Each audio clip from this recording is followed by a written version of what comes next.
오늘은 마태복음 24장 후반부 무화과 나무의 비유를 배우라라는 제목으로 함께 말씀을 나누도록 하겠습니다. 예수님은 다가올 예루살렘의 멸망, 파괴를 예언을 하셨지만 세상의 종말의 때, 심판의 때가 언제이다라고 말씀하지 않으셨습니다. 사람은 누구나 분명하게 죽습니다. 개인의 죽음, 종말은 언제인지 모르지만 확실하게 임하듯이 세상의 종말, 심판의 때도 분명하게 임합니다.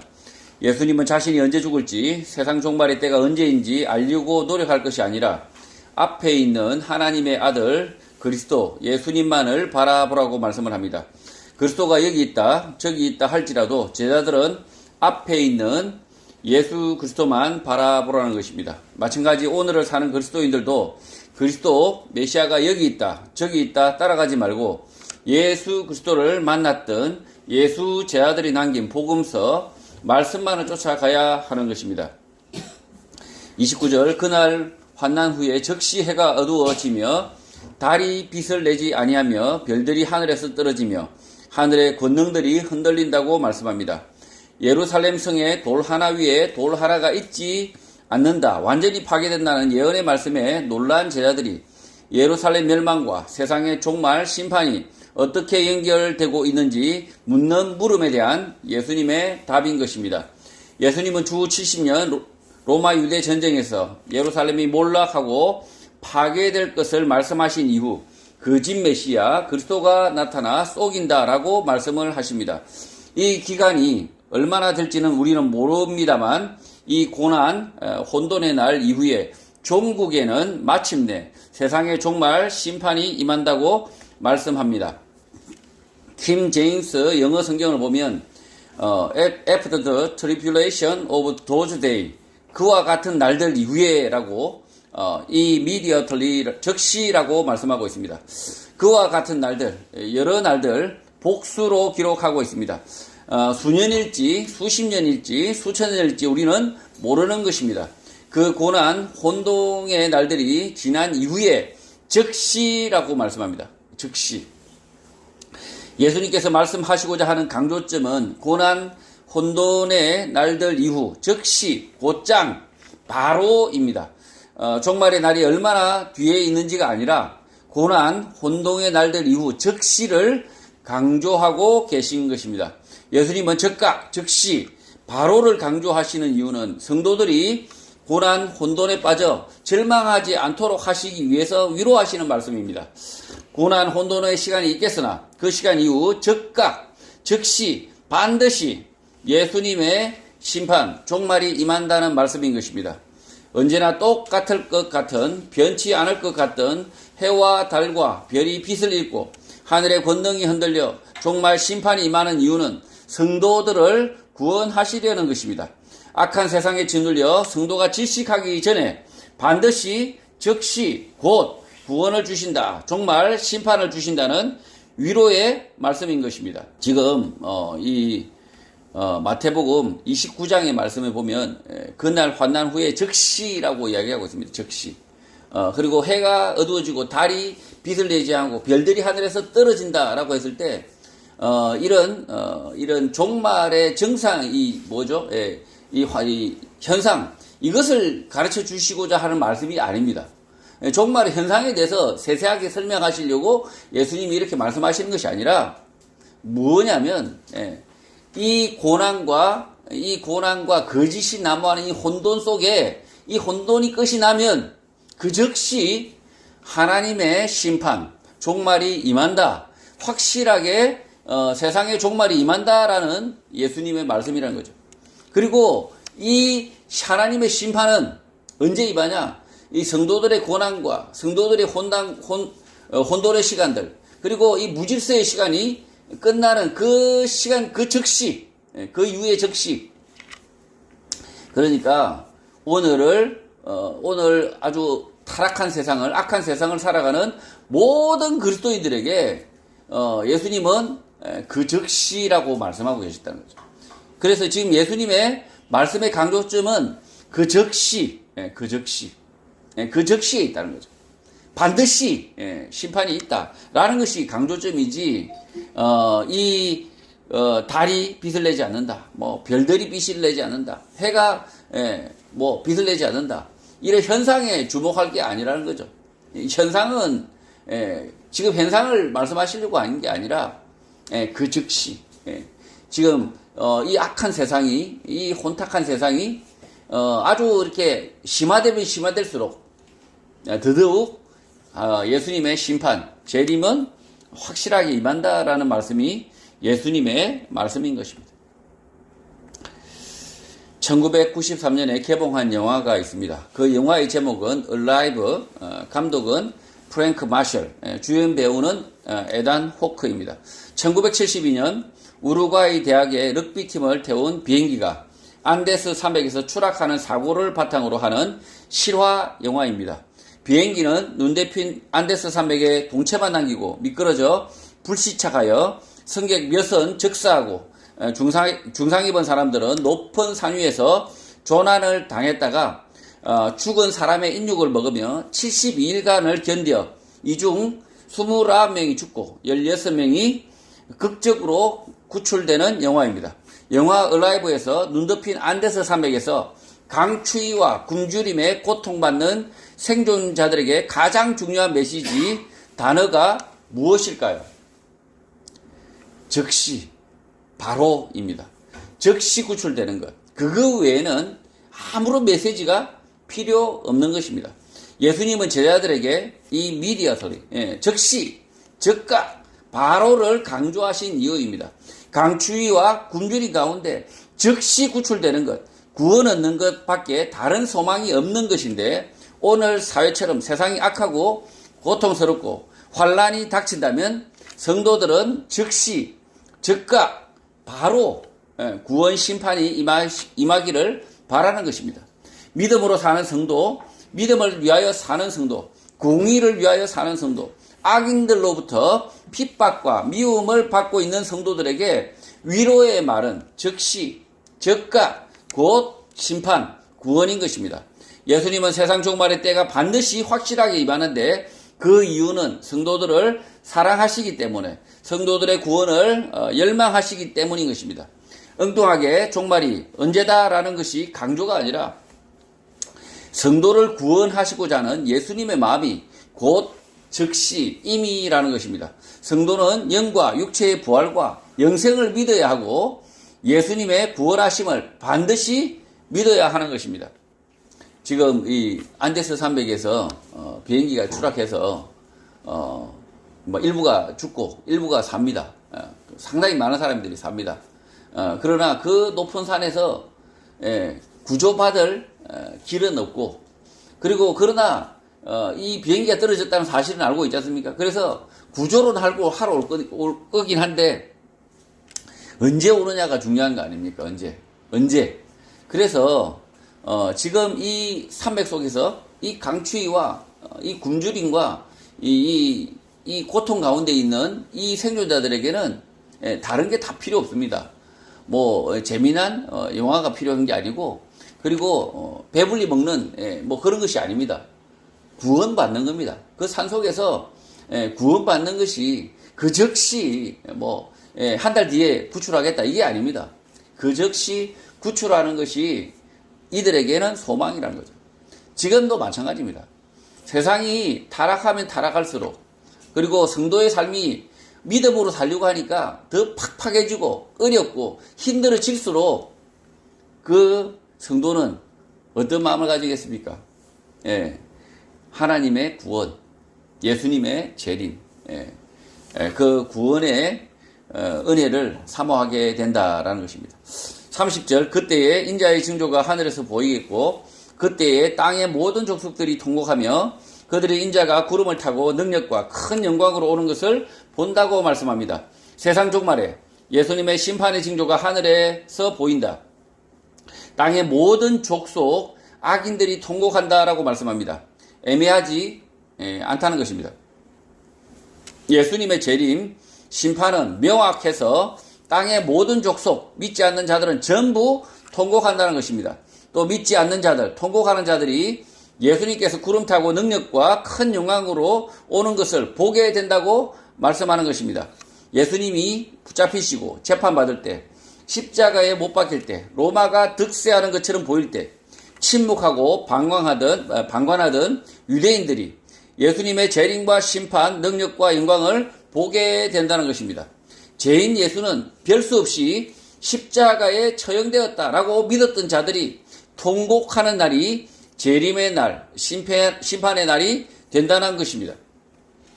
31절 그가 큰 나팔 소리와 함께 천사들을 보내리니 그들이 그의 택하신 자들을 하늘 이 끝에서 저 끝까지 사방에서 모은다고 말씀합니다. 하늘 이 끝에서 저 끝까지 사방에서 왜 모을까요? 흩어진 소수들이기 때문입니다. 다수가 아니라 소수, 매우 적은 소수 믿음의 사람들을 모으신다는 것입니다.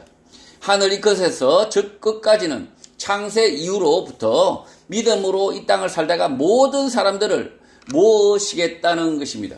지금 하늘 이 땅에서 저 끝까지 이렇게 했을 때 온 세상, 지금 현존하는 이 인류만이 아니라 창세 이후부터 지금 이 종말 때까지, 재림의 때까지 모든 믿음의 사람들을 모으시겠다 라는 말씀인 겁니다. 32절 무화과 나무의 비유를 배우라. 그 가지가 연하해지고 잎사귀를 내면 여름이 가까운 줄을 안다고 말씀을 하십니다. 무화과 나무는 잘 아시죠? 사진을 참조하시면 되고요. 예수님 당시에 무화과 나무는 이스라엘 전역에 자라고 있었던 것 같고 그 열매를 수확했던 것 같습니다. 그래서 무화과 나무의 식생에 관하여 이스라엘 사람들은 대부분 잘 알고 있었던 것 같습니다. 그 무화과 나무의 식생에 관하여 예수님이 말씀을 하시고 있는 것입니다. 개나리가 지천으로 피면 봄이 왔다라고 생각하듯이 무화과 나무 가지에 잎사귀가 생겨나면 여름이 곧 온다라고 생각했던 것 같습니다. 우리나라에서도 무화과 나무가 있지만 사과나 배, 감과 같이 그렇게 인기 있는 과일은 아닌 것 같습니다. 무화과 나무는 이름 그대로 꽃이 없는 나무이고 실제 열매 껍질이 꽃받침이고 그 내부 열매처럼 생긴 부분이 꽃입니다. 예수님은 이 무화과 나무의 잎사귀가 달리면 여름이 다가온 것이다 라는 평범한 이야기를 하고 계시는 것입니다. 무화과 열매는 잘 아시죠? 뷔페에 가면 꼭 있습니다. 이렇게 평범하게 이야기를 하시는 이유는 종말 심판이 매우 특별한 일이 아니라 평범한 일상 가운데 하나라는 것입니다. 2022년 10월 29일 이태원 골목에서 뜻하지 않게 많은 사람들이 압살을 당하였습니다. 매우 특별한 사건으로 기억을 하지만 그러나 이 특별한 죽음도 실제는 사람 누구에게나 찾아오는 평범한 죽음, 평범한 종말이라는 것입니다. 1960년 1월 27일 오후 11시 45분경 서울역 3번 계단에서 서울역발 목포행 호남선을 타려다가 31명이 압사하고 41명이 중경상을 입는 일이 생겨납니다. 매우 특별한 사고, 죽음 같지만 이 땅에 태어난 모든 사람에게는 예고 없이 죽음, 종말이 찾아오는 것은 계절이 바뀌어 여름이 오는 것과 같은 것입니다. 예수님은 무화과 나무의 비유를 배우라고 말씀하셨는데 무화과 나무 잎사귀는 여름 전에 생겨난다. 무화과 나무 열매는 맛있다. 무화과 열매는 여름이 지나고 가을에 수확하는 것이 맛있다라는 것을 가르쳐 주시고자 하는 말씀이 아닌 것입니다. 계절의 변화가 찾아오듯이 세상에 임할 종말, 개인 한 사람에게 찾아오는 평범한 종말에 대하여 말씀하고 계시는 것입니다. 종말은 특별한 것이 아니라 매우 평범한 것, 매우 자연스러운 것, 규칙적인 것입니다. 그러니 종말에 대하여 매우 특별하게 가르치는 교회, 목사의 가르침은 예수님의 말씀을 거스르는 잘못된 가르침인 것입니다. 이단 사이비가 유독 종말에 대하여 심각하게 가르치는데 그 가르치고 있는 이단 사이비 목사 자신의 죽음, 종말에 대해서도 모르면서 그렇게 말하는 것이 현실입니다. 종말을 매우 특별하게 가르치는 것은 이단 사이비의 특징 가운데 하나라는 것입니다. 종말은 지금 예수님께서 무화과 나무에 비유해서 배우라라고 말씀하셨지 않습니까? 이 종말은 이 무화과 나무 잎사귀가 이렇게 잎사귀가 생겨나면 곧 여름이 다가오듯이 그 종말은 종말은 특별한 사건이 아니라는 거죠. 특별한 사건이. 특별한 사건이 아니고 매우 평범한, 매우 평범한, 그리고 반드시 임하는, 세상의 종말과 그리고 개인의 종말은 반드시 임하는 매우 자연스러운 평범한 일상이라는 거죠. 그래서 이 종말에 대해서 잘못 가르치는 교회가 참 많습니다. 이 종말을 마치 특별한 것처럼 뭐 3월에 온다. 올 3월에 봄에 뭐 핵전쟁이 일어나고 종말이 온다. 그래서 어떻게 하라는 겁니까? 재산을 다 팔고 교회에 헌금하라. 이런 메시지를 막 마치 4월 이후 올해 4월 이후의 삶은 없는 것처럼 그렇게 이렇게 가르칩니다. 이단 사입이죠. 이단 사입. 예수님은 그렇게 가르치신 적이 단 한 번도 없습니다. 성도에게 세상의 종말, 개인의 죽음, 종말은 사도신경을 다 함께 암송을 하듯이 매우 자연스러운 것, 특별할 게 없는 일상인 것입니다. 저희가 사도신경 외우죠. 사도신경에 보면 항상 우리는 종말에 대해서 종말을 믿습니다. 재림을 믿습니다. 라고 기도한다는 거죠. 그래서 이 예수 제자들이 이 종말에 대해서 그러면 아주 매우 특별하게 받아들이고 살았냐? 예수님의 이 가르침을 받은 이 성도들이 아니라는 거죠. 33절 이와 같이 너희도 이 모든 일을 보거든 인자가 가까이 곧 문 앞에 이런 줄을 알라고 말씀합니다. 거짓 그리스도, 거짓 선지자들이 나와 큰 표적과 놀라운 일들을 보여주며 미혹을 할 때 예수님이 곧 문 앞에 이르렀다라고 말씀하는 것입니다. 예수님의 제자들은 그리스도, 메시아, 하나님의 아들, 예수님을 직접 만났음에도 불구하고 그가 광야에 있다, 골방에 있다라고 미혹을 한다는 것입니다. 예수님 당시 예수님을 만난 제자들에게 이렇게 사기를 치는데 오늘 시대는 더 심각합니다. 가짜 예수, 가짜 복음을 전합니다. 사기를 칩니다.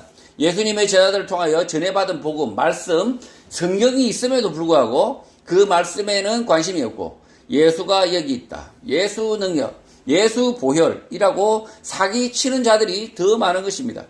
예수님이 계셨던 당시에도 여기 있다, 저기 있다라고 사기를 쳤는데 2000년이 더 지난 오늘 한국교회에서 기적, 능력, 병고침 등으로 사기를 치는 것은 매우 당연한 것입니다. 그렇게 가짜 선지자, 가짜 그리스도가 사기를 칠 때 성도는 예수님의 인재, 종말이 가까이 왔다고 알라는 것입니다. 34절 내가 진실로 너희에게 말하노니 이 세대가 지나가기 전에 이 일이 다 일어난다고 말씀합니다. 예루살렘의 파괴, 몰락은 AD 70년 로마 유대 전쟁으로 일어났고 거짓 선지자, 가짜 그리스도는 예수님을 직접 만난 예수님의 제자들이 살아생전부터 나타났다는 것입니다. 메시아 그리스도 되시는 예수님을 만난 예수님의 제자들이 살아있을 때는 속이지 못할 것이라고 생각하겠지만 착각이라는 것입니다. 그러니 오늘 시대는 얼마나 쉽게 속이겠습니까? 지금 예수님을 직접 만난 사람이 있음에도 불구하고 내가 그리스도다. 예수님의 얼굴 알잖아요. 아는 사람들이 살고 있는 그 시대에도 가짜 그리스도, 가짜 메시아, 가짜 예수가 나타났다는 거죠. 속는 이유는 지혜가 없어서가 아니라 사람의 탐욕, 욕심 때문입니다. 예수님과 예수님의 제자들이 가르친 말씀에 만족하고 그 말씀을 순전히 따르고 그 말씀을 믿고 그 믿음 안에서 실천하며 살면 되는데 그렇게 안 한다는 것입니다. 엉뚱하게 예수 보혈, 능력, 병고침과 같은 표적, 기적을 쫓아 불나방처럼 몰려간다는 것입니다.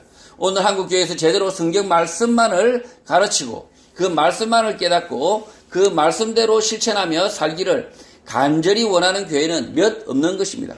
교회를 자랑하고 자신들의 부함과 건강함과 업적을 자랑하는 교회가 넘쳐나지만 정작 하나님의 말씀, 예수님의 말씀, 성경 말씀에 대해서는 무식하기 짝이 없는 것입니다.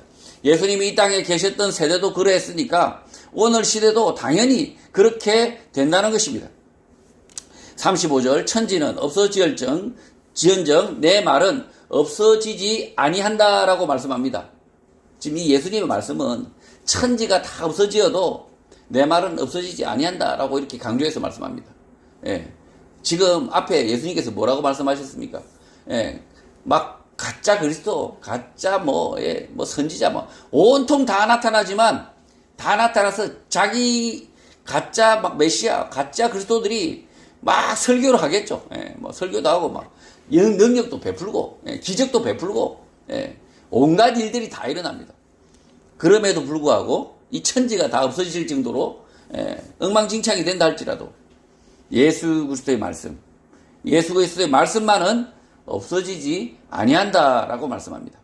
예수님의 말씀은 예수 제자들을 통하여 교회를 통하여 구전되다가 예수 제자들이 집필하여 오늘까지 전달되게 됩니다.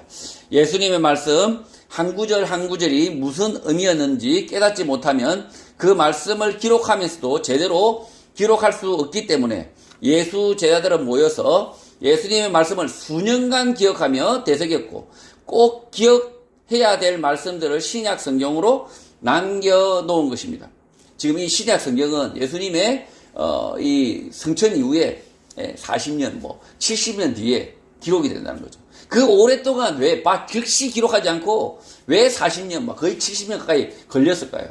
이 복음서들이 아주 오랜 시간 뒤에 이렇게 기록이 됐을까요? 그 제자들이 오랜 시간 동안 서로 맞댔다는 거죠. 예수님께서 하신 말씀이 우리가 그때 못 깨달았던 그 말씀들이 무슨 말씀이었을까? 곰곰하게 다시 생각하고 다시 의견을 나눠보고 그렇게 열심히 그들이 들었던 말씀들을 되짚었기 때문에 그 말씀이 지금 이 복음서에 그대로 녹아있다는 거죠.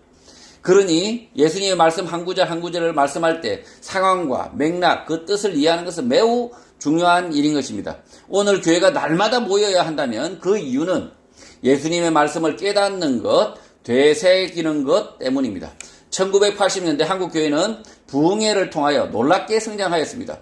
부흥회를 통하여 몰랐던 말씀을 깨닫고 회심하고 믿음으로 사는 일도 있었지만 반대로 말씀을 악용하여 교회에 사람들을 모으고 사람들을 속여 이익을 남기는 장사를 하는 교회와 단체도 마구 생겨난 것입니다. 그럼에도 불구하고 교회는 진리의 공동체, 진리의 샘물이어야 합니다. 교회의 사랑은 불교가 가르치는 자비가 아니라 진리에 대한 사랑, 예수님의 말씀에 대한 사랑, 열정인 것입니다. 교회가 사랑, 기독교는 사랑이다 이렇게 얘기하지 않습니까? 그 사랑은 이 자비가 아니라는 거죠. 자비가 아니라 예수 그리스도의 말씀, 진리의 말씀을 따르고자 하는 열정과 사랑이라는 거죠. 36절 그러나 그날과 그때는 아무도 모른다니 하늘의 천사들도 아들도 모르고 오직 아버지만 아신다고 말씀합니다. 예수님은 하나님의 아들 성자이시지만 이 땅에서는 하나님 아버지의 말씀에 철저히 순종하는 모범을 보여주고 계십니다. 그 이유는 사람들을 사랑하시기 때문입니다. 세상의 종말과 자신의 종말을 아는 사람, 그 사람의 삶은 불안과 공포 가운데 자신의 삶을 살지 못하게 됩니다. 예수님은 자신도 종말의 때를 모른다라고 말씀하시면서 악한 세상에 살게 될 성도들의 삶을 생각하신 것입니다. 성도는 예수님의 말씀하신 대로 세상의 종말, 개인의 종말은 반드시 임하는데 그러나 그 때는 모른다. 이렇게 이중적 태도, 이중적 사고를 가지고 살아야 하는 것입니다. 이런 이중적 사고는 악한 자로부터 핍박을 받을 때 반드시 그가 심판받을 날이 속히 임한다라는 믿음으로 견딜 수 있고 언제 부를지 모르는 긴 인생 여정을 자신이 받은 소명을 쫓아서 길게 계획하며 즐겁게 살 수 있는 것입니다. 지금 이 종말은 반드시 임한다.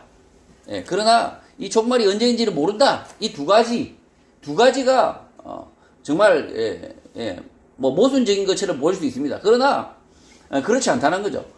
이 종말은 반드시 임한다 라고 확실하라는 거죠. 그러나 그날은 모른다. 모르니까 어떻게 됩니까? 우리가 계획을 하고 미래를 꿈꾸면서 계속해서 주신 사명을 통해서 살아야 된다는 거죠. 내일, 모레 이렇게 계획하면서. 그래서 이 그리스도인들은 다 이중적 사고를 하고 있다는 거죠. 이중적 사고. 심판, 종말은 반드시 임한다. 그러나 나의 삶이 언제인지는 모른다. 이런 사고를 가지고 산다는 거죠. 37절 노아의 때와 같이 인자의 임함도 그러하다고 말씀합니다. 종말, 심판, 재림을 예수님은 구약의 노아의 홍수의 예로 가르치십니다. 38절 홍수 전에 노아가 방주에 들어가던 날까지 사람들이 먹고 마시고 장가들고 시집가고 있었다고 합니다. 하나님을 믿지 않는 사람들은 종말, 심판, 홍수가 없다고 생각하고 먹고 마시고 장가들고 시집가고 있었다. 일상을 살았다는 것입니다. 노아의 가족도 먹고 마시고 장가들고 시집가고 사는 것은 다른 믿음 없는 사람과 마찬가지였습니다. 사는 모습은 같았으나 홍수 심판이 있다고 믿고 하나님의 말씀을 따라 방주를 지은 것 차이뿐입니다. 오늘 시대도 먹고 마시고 장가들고 시집가는 게 믿지 않는 사람과 다르지 않습니다. 똑같습니다. 그러나 성도는 예수님의 말씀을 듣고 가르치며 자신의 소명을 쫓아서 부지런히 살고 종말, 재림, 심판을 기다리며 사는 것입니다. 먹고 사는 문제는 똑같다는 것입니다. 지금 이 노아의 가족들도 먹고 자고 그 다음에 장가가고 시집가고 했습니다. 그러나 이 노아는 노아도 일상을 살았죠. 노아도 계획이 있었죠. 무슨 계획이 있었습니까? 방주 안에 들어가서 계속 살 계획이 있었다는 거죠. 그게 다를 뿐이라는 거죠. 그게 다를 뿐이고 지금 우리가 믿지 않는 사람과 다른 삶을 삽니까? 그렇지 않습니다. 똑같이 먹고 자야 되고 장가가고 시집가고 이런 계획 속에 일상 속에 산다는 거죠. 39절 홍수가 나서 그들을 다 멸하기까지 깨닫지 못하였으니 인자의 임함도 이와 같다고 말씀합니다. 홍수가 나서 그 사람들을 멸하기 전에는 그들은 노아의 가족과 구별되지 않습니다. 그러나 홍수가 나면 구별이 되는 것입니다. 오늘 시대에 의인과 악인이 구별되지 않지만 믿음의 사람과 믿지 않는 사람이 구별되지 않지만 종말, 재림, 심판의 날에 닥치면 명확하게 구분된다는 것입니다. 40절 그때에 두 사람이 밭에 있음에 한 사람은 데려가고 한 사람은 버려둠을 당할 것이다 라고 말씀합니다. 예수 믿는다고 열심히 사람을 속여도 소용없다는 것입니다.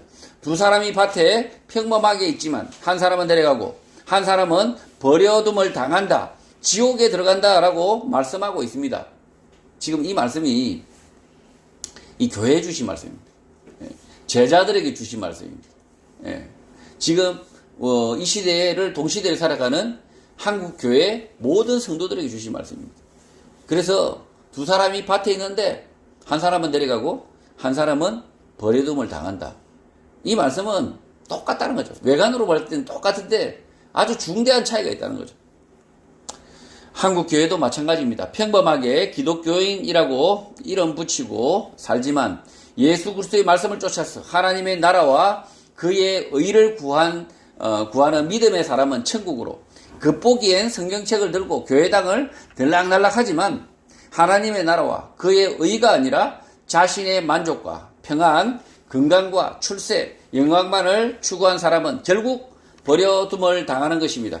41절 두 여자가 맷돌질을 하고 있으며 한 사람은 데려가고 한 사람은 버려둠을 당한다고 말씀합니다. 맷돌질 하는 것은 똑같으나 그 맷돌질 하는 이유가 한 사람은 하나님의 나라와 그의 의를 구하는 삶을 살았고 한 사람은 자신의 욕구, 욕망만을 쫓은 것입니다. 사람의 욕구는 1943년 미국의 심리학자 매슬로우가 5단계로 상위 욕구와 하위 욕구로 분류를 하였는데 가장 아래 기본적 욕구가 생리적 욕구이고 그 위가 안전의 욕구, 그 위가 사회적 욕구, 그 위는 존경의 욕구, 맨 위가 자아실현의 욕구라고 주장을 했습니다. 한국교회는 1980년 대부흥 양적 성장 이후에 인정의 욕구, 존경의 욕구에 매달리지만 예수님의 말씀대로 하지 않습니다. 지금 이 80년대 한참 부흥할 때는 먹고 사는 욕구, 그죠? 잘 사는, 잘 살아보세요. 우리도 한번 잘 살아보세요. 그래서 교회마다 축복, 성도들이 물질의 축복을 교회에 나오면 예수 믿으면 복 받는다, 잘 산다 라는 것이 교회 설교의 주류였습니다. 그러다가 지금은 어떻습니까? 이미 뭐 외제차도 끌고 다니고 좋은 집에도 살고 이렇게 아주 그냥 부의 욕구가 달성이 되니까 이제는 뭡니까? 존경받으려고 합니다. 칭찬받으려고 합니다. 그러나 예수님의 말씀대로는 하지 않습니다. 예수님의 말씀대로면 교회와 성도는 잘난 체 하지 말고 평범하게 자신에게 주어진 사명, 소명을 다하며 살아야 하는데, 교회와 성도들은 예수님의 말씀대로가 아닌 자신들의 욕구대로 반대로 한 것입니다. 그래서 2023년 오늘 한국 사회에서 결과는 교회가 가장 악하다는 욕을 듣고 있습니다. 개독교다, 이기적이다 라는 소리를 듣고 있습니다. 겉보기에는 두 사람이 똑같이 맷돌질을 하고 있지만 한 사람은 믿음을 저버린 것입니다. 기독교인들이 특별히 착해 보이려고 하고 선해 보이려고 하고 사람들에게 칭찬받으려고, 사람들에게 인정받으려고 노력하지 말아야 합니다. 예수 그리스도의 말씀만을 쫓아서 그의 말씀을 듣고 가르치며 다른 사람의 눈치 보지 말고 용감하게 실천하며 사는 것 외에 다른 방법이 없는 것입니다.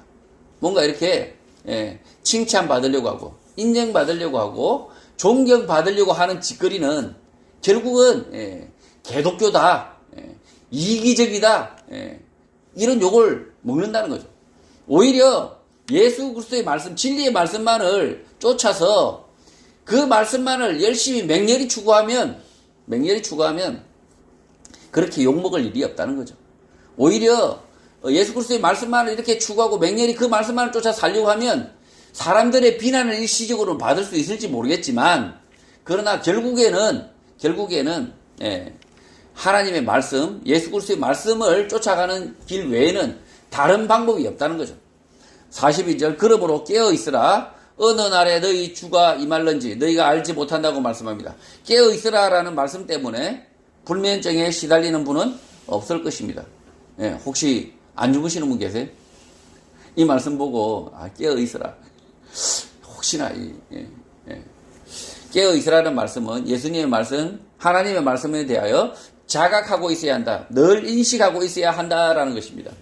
하나님의 말씀, 예수님의 말씀을 잊고 산다면 이미 맷돌질을 하다 버려둠을 당하는 사람인 것입니다.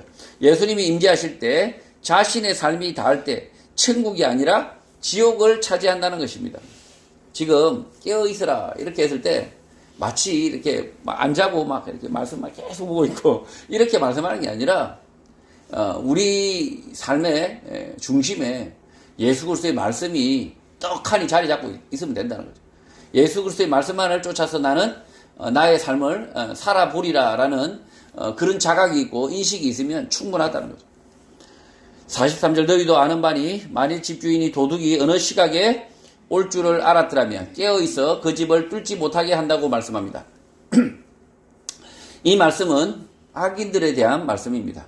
도둑이 어느 시각에 올 줄 알았다면 그 집을 뚫지 못하도록 막겠지만 그렇게 못한다는 것입니다. 심판은, 종말은 어김없이 찾아오고 그 집은 반드시 뚫린다는 것입니다. 악인들은 자신이 오늘 죽지 않으려고 늘 염려하고 걱정해야 하지만 결국 죽어버린다. 악인에게 심판의 날이 닥쳐버린다. 지옥의 문이 열려버린다는 것입니다. 믿는 사람에게 주신 말씀이 아닙니다. 도둑이 언제 올지 고민하는 사람은 믿음의 사람이 아니고 악인들입니다. 언제 죽을지 몰라, 언제 파멸할지 몰라 전전긍긍하는 사람들인 것입니다. 심판 종말이 걱정되어서 무당 점집을 찾는다면 믿음의 사람이 아니라 악인, 지옥의 문을 소유한 사람들인 것입니다. 지금 이 43절 말씀이 도둑이 언제 올지 모르니까 도둑이 언제 올지 딱 알면 몽둥이 들고 딱 기다렸다가 딱 때리잡으면 되잖아요. 이 말씀을 예수님께서 주신 이유는 도둑 잡으라는 이야기입니까? 아니면 못 잡는다는 이야기입니까? 못 잡는다는 이야기입니다. 못 잡는데 이 도둑이 뭐냐? 자신의 개인의 종말, 그 다음에 세상의 종말이랍니다. 그때가 언제인지 모르기 때문에 이 몽둥이 들고 지킨다고 해서 지킬 수 없다. 그렇게 말씀하고 계신다는 거죠. 44절, 이러므로 너희도 준비하고 있으라. 생각하지 않은 때에 인자가 온다고 말씀합니다. 성도는 정말 심판을 준비는 하며 살지만 그날이 언제인지 생각할 필요가 없다는 것입니다. 생각할 필요도 없고 그날은 반드시 임한다라고 믿고 살라는 것입니다. 그러니까 이중적인 태도죠. 이중적인 태도. 이중적인 이런 그 사고가 우리 그리스도인들에게는 아주 자연스럽다는 거죠. 그날이 궁금하다. 도둑이 언제 쳐들어올지 궁금하다. 도둑을 막아보겠다. 종말을 막아보겠다라고 생각한다면 그 사람은 믿음의 사람이 아니라 지옥문을 소유한 사람들입니다. 45절 충성되고 지혜 있는 종이 되어 주인에게 그 집 사람들을 맡아 때를 따라 양식을 나눠줄 자가 누구냐라고 묻습니다. 예수님은 곧 십자가에서 죽으시고 부활하시고 성천하시고 재림의 때까지 하나님의 우편 보좌에 계신다라고 말씀합니다.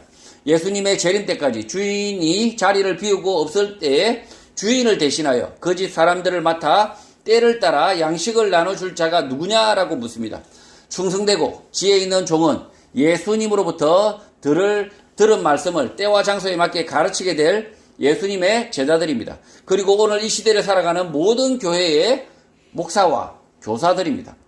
개역 개정 성경에서는 양식으로 표현하고 있지만 킹 제임스 영어 성경에서는 meat, 고기로 표시하고 있습니다. 사람이 풀과 곡식만 먹어도 삶을 이렇게 살 수 있지만 그러나 고기는 사람을 힘차게 강하게 살도록 합니다.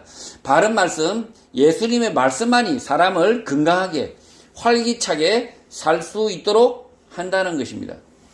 제가 풀만 먹으면 비실비실 그냥 매가리도 없겠죠. 하지만 어제 치킨을 먹었습니다. 고기를 먹었습니다. 그래서 아주 그냥 때깔도 좋습니다. 초대교회에서 예수님의 12 제자들과 사도 바울, 스데반, 빌립 같은 분들이 이런 역할을 합니다. 바른 말씀, 예수님의 말씀만을 가르치고 전하는 충성되고 지혜로운 종이 되라고 예수님의 제자들에게 촉구하시는 것입니다.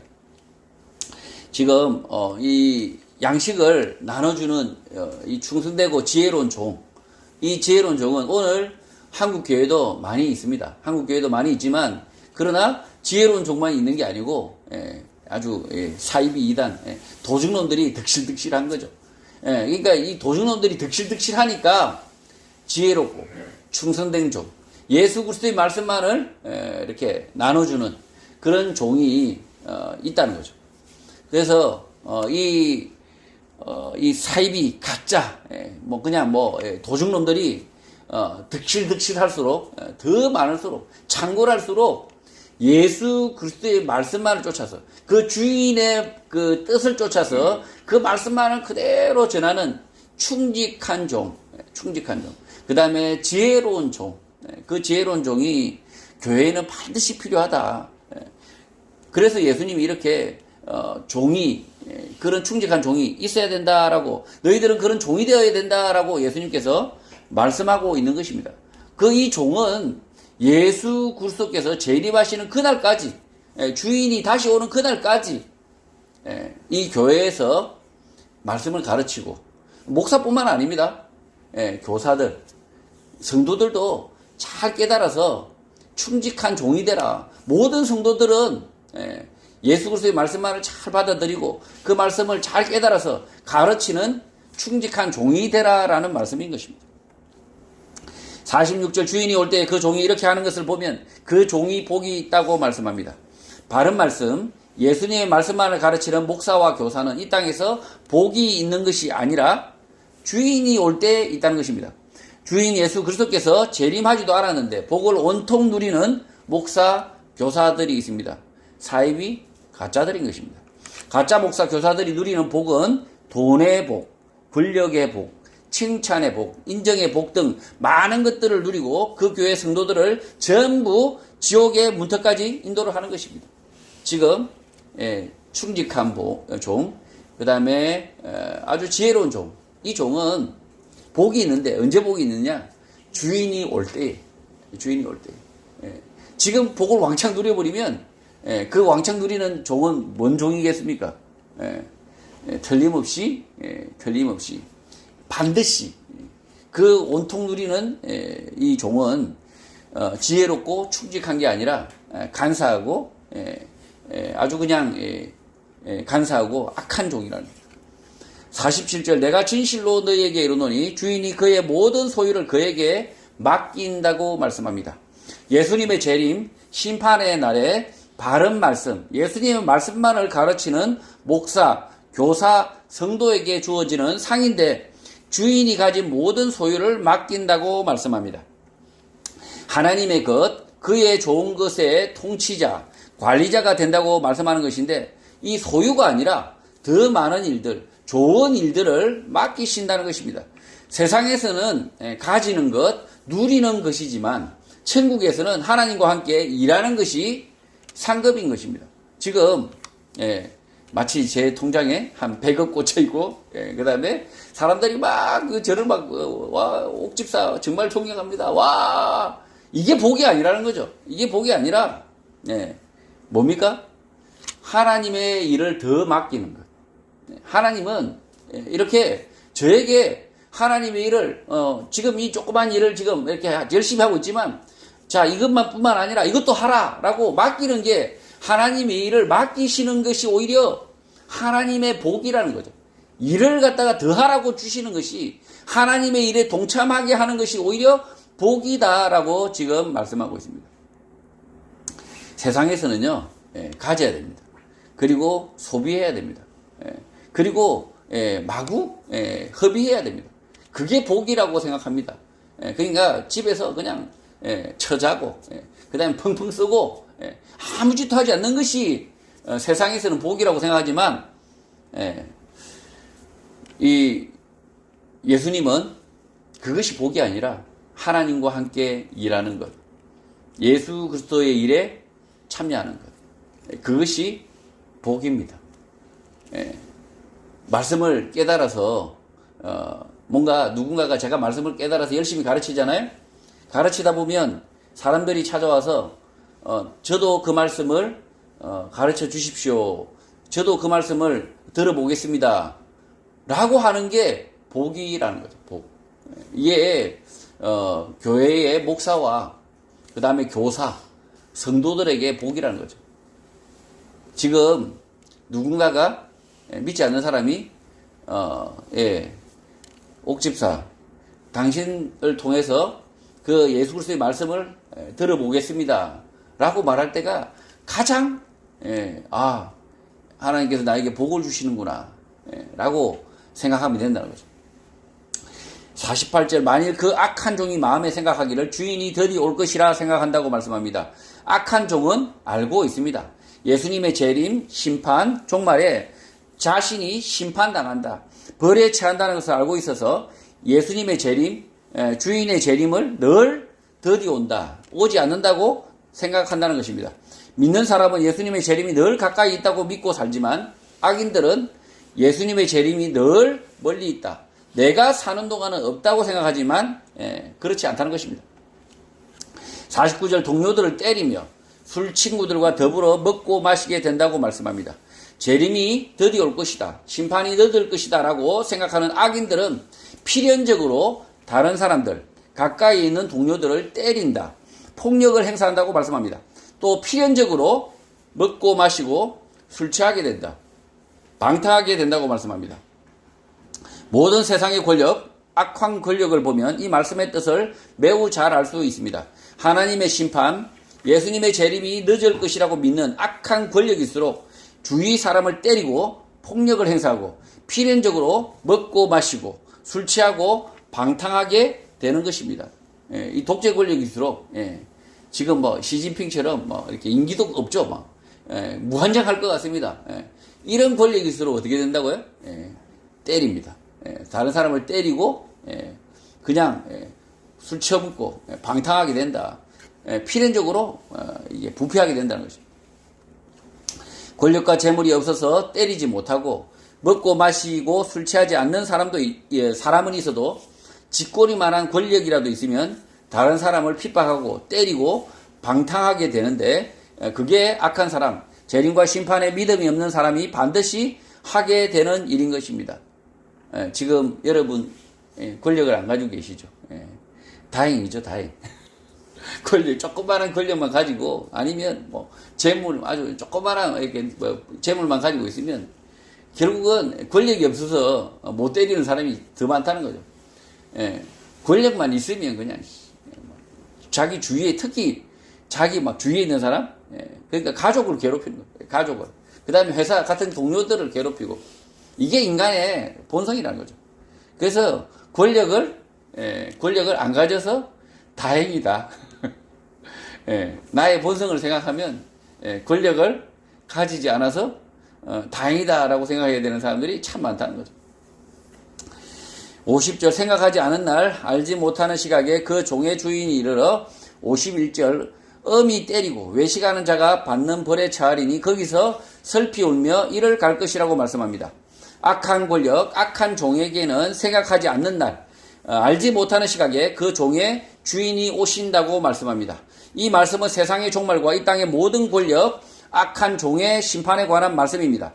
장차 악한 권력, 악한 종에게 닥칠 세상의 종말, 영원한 심판을 말씀하고 계시기도 하지만 오늘 시대의 악한 권력, 악한 종에 대한 말씀이기도 합니다. 역사 속에서 자주는 아니지만 사람들을 때리고 핍박하는 악한 권력, 악한 종들이 생각지 않은 날, 그들이 알지 못하는 상황에서 심판이 임하기도 했습니다. 그 악한 권력에 대한 심판, 악한 종에 대한 심판이 반드시 임한다라는 것이 예수님의 말씀인 것입니다. 악한 권력, 악한 종들이 심판을 받을 때 알지 못하는 날, 깨닫지 못하는 시간에 순식간에 박살이 나고 위선자들, 악인들이 받을 벌은 슬피 울며 이를 갈고 결국 영원한 지옥에 떨어진다는 것입니다. 지금 이 악한 자들은 벌을 받으면서도 불구하고 슬피 울면서도 불구하고 어떻게 합니까? 이를 갑니다. 이를 간다. 인정하지 않는다는 거죠. 자신의 죄를 전혀 인정하지 않는다는 거죠. 지금도 마찬가지죠. 우리 시대의 악인들은 다 어떻게 살고 있습니까? 우리 시대 악인들은 다 어떻게 살고 있습니까? 우리 시대에 많은 사람들이 그 사람을 착한 사람이라고 착각하고 삽니다. 위선자들이죠, 위선자들.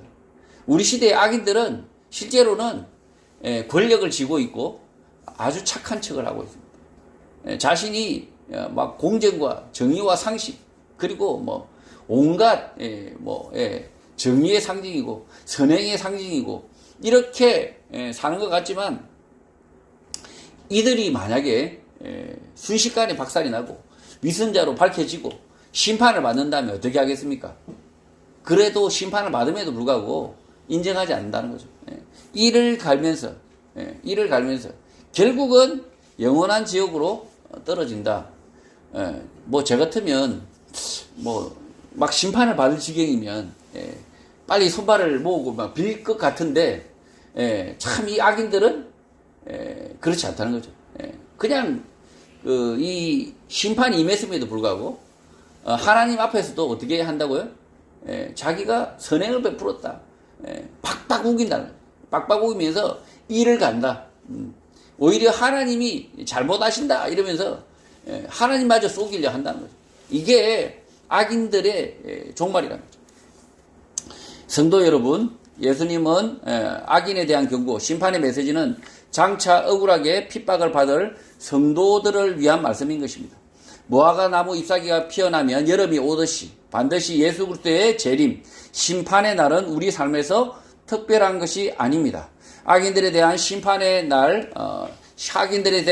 날이고 충성스럽고 지혜로운 종들에게는 하나님의 일을 맡기는 종말의 날은 반드시 임한다. 자연스럽게 평범하게 임한다는 사실을 깨닫고 예수님의 말씀을 읽고 듣고 깨닫고 부지런히 가르치며 그 말씀대로 실천하여 천국 가는 하나님 나라에 들어가는 성도가 되시기를 주님의 이름으로 축복합니다.